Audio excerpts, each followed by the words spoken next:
இந்த If you வேளையிலே don't know who Jesus is, இயேசு யார் என்று ஒருவேளை உங்களுக்கு தெரியாமல் Here is இருப்பீர்கள் என்றால் Jesus. இங்கே இயேசு He is இருக்கிறார். appearing to you.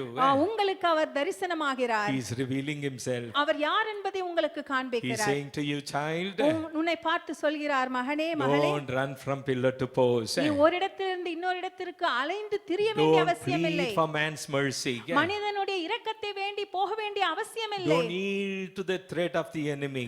எதிரியின் அச்சுறுத்தலுக்கு பின்பாக நீ பயந்து போக வேண்டிய அவசியம் இல்லை. நான் இதோ இருக்கிறேன். Almighty God. சர்வ வல்லமையுள்ள தேவன். God Almighty means, சர்வ வல்லமையுள்ள தேவன் you know, என்றால் El Shaddai. El Shaddai. Man, El Shaddai means El Shaddai என்று நாம் சொல்லும் பொழுது God who is sufficient. எப்பொழுதும் எல்லாவற்றுக்கும் போதுமானவர் என்று சொல்லப்படுகிறது. Amen. God says to Abraham, ஆபிரகாமை பார்த்து தேவன் I am சொல்கிறார், God Almighty. நான் சர்வ வல்லமையுள்ள தேவன். I am sufficient. நான் உனக்கு போதுமானவராக